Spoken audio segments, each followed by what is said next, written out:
ಅವ್ರ ಆಸೆ ಅಂತಕ್ಕಂತ ಗುಡಿ ಕಟ್ಸಿವಿ, ಮೂರ್ತಿನೇ ಇಟ್ಟಿವಿ.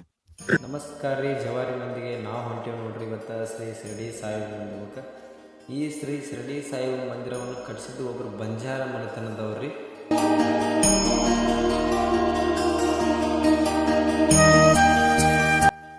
ಈ ಗುಡಿ ಹುಣಗುಂದ ತಾಲೂಕಿನ ಅಮ್ಮಿಗಡ ಸಮೀಪದ ಹಿರಮಾಗಿ ಊರಾಗೈತಿ.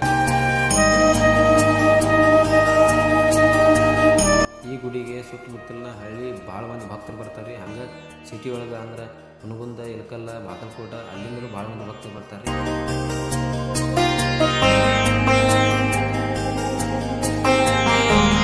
ಈ ಗುಡಿಯ ಮಾಲೀಕರಾದಂತಹ ಓಂ ಸಿಂಗ್ ರಾಥೋಡ್ ಅವರು ಅವರ ತಂದೆಯ ಆಸೆಯಂತೆ ಈ ಗುಡಿಯನ್ನು ನಿರ್ಮಾಣ ಮಾಡ್ತಾರೆ.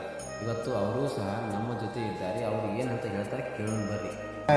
ಇಡಬೇಕಂದ್ರ ಇದು ಬಹಳ ಇದು ಇತ್ತು, ಅಂದ್ರೆ ತೊಂದರೆಗಳು ಇದ್ದು. ಅವಾಗ ನಮ್ಮ ತಂದೆಯವ್ರ ಆಸೆ ಇತ್ತು, ಈ ಹೊಲ ಹಿಡ್ದಿಂದ ಇದನ್ನ ಗುಡಿ ಕಟ್ಟಿಸ್ಬೇಕಂತ. ಸಾಧಾರಣ ಇದ್ರಾಗ ಪ್ರಮಾಣದಾಗ ಇತ್ರಿ. ಮೂರ್ತಿನ ಸಣ್ಣದಿತ್ತು. ಮೂರ್ತಿ ಸಣ್ಣ ಮಾಡ್ಬೇಕಂತ ಇತ್ತು ನಮ್. ಅದು ಏನ್ ಆತೇನದು ಸ್ವಲ್ಪ ದೊಡ್ಡದನ ಆತದ. ಒತ್ತು ಒಂಥರ ಚಮತ್ಕಾರ ಇದಂಗ ಆತದ. ಮೊನ್ನಿಂದ್ರು ನಮ್ ತಂದೆಯವ್ರ ಸಾಯಿಬಾಬಾರ ಭಕ್ತರು ಅಲ್ಲಿ ಹೋಗಿ ಬಂದಿಂದ ಅವ್ರಿಗೆಲ್ಲ ಸ್ವಲ್ಪ ಅನುಕೂಲ ಆಗೈತಿ. 3 ಲಕ್ಷ ಮ್ಯಾಗಿತ್ತದ ಮೂರ್ತಿ. ಅದು 3 ಲಕ್ಷ ಮ್ಯಾಗ ರೇಟ್ ಅದ. ಅದು ನಮ್ ತಮ್ಮವ್ರು ಹೋಗಿಂದ ಅದನ್ನ ಕೇಳಿದಾಗ ಅದು ಬರೀ 80,000ದಾಗ ಆಗಿತ್ತು. ಅವ್ರ ಮಾತ್ನಾಗ 80,000ದಾಗ ಬಂದಿತ್ತು. ಎಲ್ಲ ನಾವು ಸ್ವಂತ ಕಟ್ಸಿವಿ ಅದನ್ನ. ಅವಾಗ ರೊಕ್ಕದ ಪ್ರಾಬ್ಲಮ್ ಇತ್ತದ. ಇಲ್ಲಿ ಮತ್ತ ಅಲ್ಲಿ ಹೋಗಿಂದ 80,000ದಾಗ ಮುಗೀತದ. ಅದ ಏನ ಗೊತ್ತಿಲ್ಲ. ಅದ ಬಾಬಾರ ಮಹಿಮಾ ಅದ. ಅದ ಬರೀ 80,000ದಾಗ ಆಗಿತ್ತು ಮೂರ್ತಿ. ನಿಮ್ ಮನಸ್ಸಿನ ಬಂದಿದ್ದು ದೊಡ್ಡದಾಗಿತ್ತದ. ಅದು 5 ಫೂಟ್ 1 ಇಂಚ್ ಐತದ. 5 ಫೂಟ್ 1 ಇಂಚ್ ಐತೆ.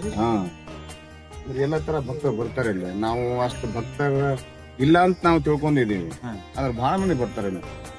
ನಮ್ಮ ಹುನಗುಂದ, ಇಲ್ಕಲ್, ಕಮತ್ಗಿ, ಬಾಲ್ಕೋಟ ಎಲ್ಲ ಕಡೆ ಬರ್ತಾರೆ. ನಡೀತದೆ 4 ವಾರಗಳು ಅಂದ್ರೆ ಗುರುವಾರ 4 ನಡೆದಿವಿ. ಈ ಟೈಮ್ನಾಗ 2 ಹೊತ್ತು ಮುಂಜಾನೆ ಸಾಯಂಕಾಲ. ಮುಂಜಾನೆ 7 ಮಾಡ್ತೀವಿ, ಸಾಯಂಕಾಲ 6 ಮಾಡ್ತೀವಿ, ಮಧ್ಯಾಹ್ನ 12 ಗಂಟೆ ಮಾಡ್ತೀವಿ. ಸ್ವಲ್ಪ ನಮ್ದು ಸ್ವಲ್ಪ ಪ್ರಾಬ್ಲಮ್ ಇಂದ ನಾವಿನ್ನ ಇಂಪ್ರೂವ್ ಮಾಡಿಲ್ಲ. ಯಾರ್ದು ಸಹಾಯ ಇನ್ನ ಆಗಿಲ್ಲ.